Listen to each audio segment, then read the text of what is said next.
ከጥንት ጀምሮ ሰፊ የንግድ ልውውጥ ያለው ትልቅ ቤተ መንግስት፣ ብዙ ወርቅና ስፍር ቁጥር የሌለው ሀብት የነበረው አንድ ባለጸጋ ሰው እንደነበር ይነገራል። ነገር ግን በአንጻሩ መጥፎ ጓደኞችና የአባቱ ሀብት መብዛት ለብልሽት ያደረጉት አንድ ልጅ ነበረው። አባትየው ልጁን በተለያዩ መንገዶች ለመምከርና ለማረም ከፍተኛ ጥረት ቢያደርግም ምንም አልጠቀመውም ነበር። ምክንያቱም መጥፎ ጓደኞች ከየአቅጣጫው ከበውት ያለምንም ሂሳብ ከሚረጨው ሀብት ይጠቀሙ ነበር።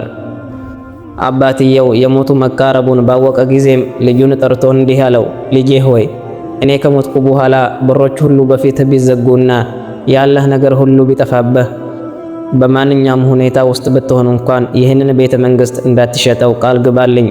ይልቁንም አላህ መንዳን ይጽፍልን ለመንደሩ መስጊድ ወቅፍ ወይም ስጦታ አድርገው።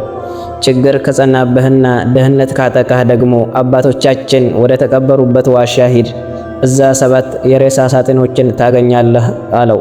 5ቱ የአባቶቻችን ናቸው። 6ኛው ከሞትኩ በኋላ የኔ ይሆናል። 7ኛው ደግሞ ያንተ ድርሻ ነው። እሱን ስትከፍተው በውስጡ ጠርሙስ ታገኛለህ። ከሱ ጠጣና በሳጥኑ ውስጥ ተኛ። ያኔ ያለ ህመም በቀላሉ ትሞታለህ። በዚህም ሰዎችን ከመለመንና ከድህነት ስቃይ ራስን ትጠብቃለህ። ለሰው ልጅ ሀብትና ዝና ለሌለው ሰው ከሚሰጠው የንቀት እይታ የበለጠ ከባድ ነገር የለምና ይለዋል። ልጁ የአባቱን ንግግር በቁም ነገር አልወሰደውም ነበር። እንዲህም አለው፣ አባቴ ሆይ የችግርን ውርደትና የድህነት ጭካኔ አውቃለሁ። ነገር ግን ይህ በህይወት ላይ ተስፋ ለመቁረጥ ምክንያት አይሆንም። ደግሞስ ስለ ቤተ መንግስት ማውራት ምን ፋይዳ አለው? ለረጅም ጊዜ የሚበቃኝ ብዙ ንብረትና ገንዘብ አለኝ። አባትየውም ልጄ ሆይ አንተ ስለ ድህነት ምን ታውቃለህ? እድሜ ልክህን በቅንጦት ነው የኖርከው። ስለዚህ ምክሬን ስማ፣ ህይወትህን ሳያበላሹብህና ለአንተ የገነባሁትን ሳያወድሙብህ በፊት ከመጥፎ ጓደኞች ራቅ ብሎ መለሰለት። ልጁም አባቱን ለማስደሰት ሲል አትጨነቅ አባቴ፣ ኑዛዜህን እፈጽማለሁ፣ ፍላጎትህንም አሟላለሁኝ ይለዋል።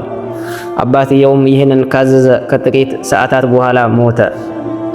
ልጁም እንደታዘዘው በ6ኛው ሳጥን ውስጥ ቀብሮት ሊወጣ ሲል አባቱ ያዘጋጀለትን 7ኛውን ሳጥን ተመለከተ። ሳጥኑ ከነጭ እብነ በረድ የተሰራና ስሙ የተቀረጸበት ነበር። ወጣቱ ፈገግ ብሎ እንዲህ አለው፣ ያለምንም ጥርጥር ቆንጆና ውድ ትመስላለህ፣ ግን መጠበቅ አለብህ። ወደ አንተ ለመምጣት ገና ሙሉ ዕድሜ በፊቴ አለ። የኔ አካል በአንተ ውስጥ ከመቀመጡ በፊት ቀለምህ ይጠፋል። ከዚያም ወጣቱ ከዋሻ ወጥቶ ወደ አባቱ ቤተ መንግስት ተመለሰ። ምንም እንዳልተፈጠረ ህይወቱን ቀጠለ። መጥፎ ድርጊቱን የሚያስውቡለትንና ከመልካም መንገድ የሚያረቁትን መጥፎ ጓደኞቹን አብሮነት ቀጠለ። ከጓደኞቹ ጋር ከመጫወትና ከመዝናናት ውጭ ምንም የማያግደው ሆነ። የአባቱን ንግድ ጥረትና ፍላጎት ለሌላቸው ሰዎች ተወው። እርሻዎቹን ችላ በማለቱ መሬቱ ደረቀ፣ ዛፎቹም ተበላሹ። እሱም በርካሽ ዋጋ ሸጣቸው። ጊዜ እያለፈ ሲሄድም ንግዱ ተዳከመ። የአባቱን ሱቆችም አንድ በአንድ መሸጥ ጀመረ። ሁኔታው እየከፋ ቢሄድም ጓደኞቹ ግን ከቅንጦት ህይወት እንዲቆጠብና የተረፈውን ንብረት እንዲያድን አልመከሩትም ነበር። ይልቁንም አንድ ትርፋማ ንግድ ብቻ የከሰርከውን ሁሉ ይመልስልሃል እያሉ ነገሮችን ያቃልሉለት ነበር። የሱ ኩራትም ይህ ንግግር ትክክል እንደሆነ አሳመነው። ነገር ግን በአጭር ጊዜ ውስጥ ገንዘቡ ተሟጠጠ። አባቱ የተወለትን ሁሉ አጣ። ከቤተ መንግስት ውጪ ምንም አልቀረውም። ያኔ መጥፎ ጓደኞቹ ከዙሪያው ጠፉ። አብሮነቱንም ጠሉ። ወደ አንዱ ጋር በሄደ ቁጥር በሩን ይዘጋበትና ሊያገኘው ፈቃደኛ አይሆንም ነበር። በዚያን ጊዜ ወጣቱ የገጣሚውን ቃል አስታወሰ። ሰዎች ወርቅ ወዳለው ሰው ሲሄዱ አየሁ፣ ወርቅ የሌለውን ግን ሰዎች ትተውት ሄዱ። ሰዎች ሀብት ወዳለው ሰው ሲያዘነብሉ አየሁኝ፣ ሀብት የሌለውን ግን ሰዎች ትተውት ሸሹ። ከዚያች ቅጽበት ጀምሮ የወጣቱ ሁኔታ እየተበላሸ ሄደ። እስከ ለመደው ጥራት ያለው ምግብ መግዛት እንኳን አቃተው።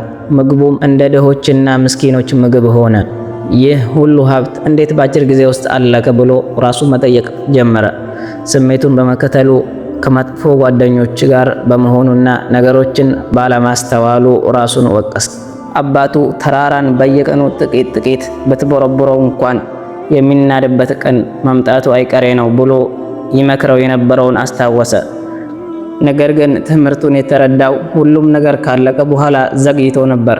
በመጨረሻም አባቱ በሕይወት እያለ ይረዳው ከነበረው አንድ ደሃ ሰው በስተቀር ማንም አልቀረለትም።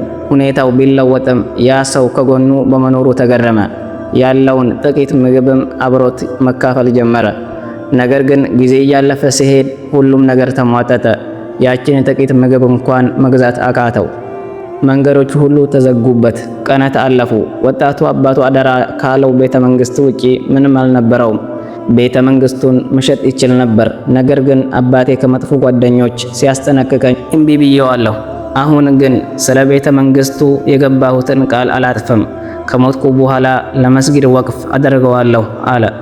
ይህንን የሚገልጽ ኑዛዜ ጽፎ ለክፍለ ሀገሩ መስጊድ ኢማም አስረከበ። ወደ ቤተ መንግስቱ ሲመለስ በሐዘንና በትካዜ ተቀመጠ። አባቱ ያለውን ሁሉ እያስታወሰ ራሱን ይወቅስ ጀመረ። አባቴ ስለ ድህነት ጭካኔና ስለ ችግር ውርደት የተናገረው ልክ ነበር። ተዋርጄ ከመለመን በክብር ከዚህች ዓለም ብሰናበት ይሻለኛል። እኔ ለምንም አልጠቅምም አለ። ወደ ዋሻው ለመሄድ ወሰነ። ከቤተ መንግስቱ ሲወጣ ያ ድሃ ሰው በበሩ ላይ ሲጠብቀው አገኘው። ሰውየው ወጣቱ ምን ሊያደርግ እንደሆነ የሚያውቅ ይመስል ነበር። ወጣቱ ወደ ዋሻው አመራ። ድሃውንም ሰው አብሮት ወሰደው። ዋሻው ውስጥ ሲገቡም ወጣቱ ምን ሊያደርግ እንደሆነ ለሰውየው አስረዳው። ከጠርሙሱ ጠጥቼ በሳጥኑ ውስጥ ስተኛ ጥቂት ጠብቅና ከሞትኩ በኋላ ክዳኑን አልብሰው አለው። ድሃው ሰው ከዚህ አስቸጋሪ ሐሳብ ሊመልሰው ቢሞክርም ወጣቱ ግን በሐሳቡ ጸና። በዚያን ጊዜ ወጣቱ በሰባተኛው ሳጥን ፊት ቆሞ እንዲህ አለው፣ ከወራት በፊት መጥቼልህ ነበር። አሁን ግን ካሰብኩት በላይ በፍጥነት ተገናኘን። ከዚያም ረጅም ትንፋሽ ወስዶ ክዳኑን አነሳው። ሻማውን ወደ ውስጥ ሲያበራውም ሳጥኑ በቢጫ ነጸብራቅ በራ። ወጣቱም በድንጋጤ ያየውን ማመን አቃተው። በሳጥኑ ውስጥ የወርቅ ነጸብራቅ ተመለከተ። እጁን አስገብቶ ሲያወጣው በወርቅ ሳንቲሞች የተሞላ ነበር። በዚያን ጊዜ ድሃው ሰው ፈገግ ብሎ ለወጣቱ እንዲህ አለው፣ አባትህ በጣም ይወድህ ነበር። ወደ ቀጥተኛው መንገድ ሊመራህ በብዙ መንገድ መኩሯል፣ ግን አልቻለም። ስለዚህ በመጥፎ ጓደኞችህ ምክንያት ሁሉንም ነገር እንደምታጣ አስቀድሞ ገምቶ ነበር። እኔ ግን አንተ እንደምታስበው ድሃ ሰው አይደለሁም። እኔ የአባትህ የቅርብ ጓደኛ ነኝ።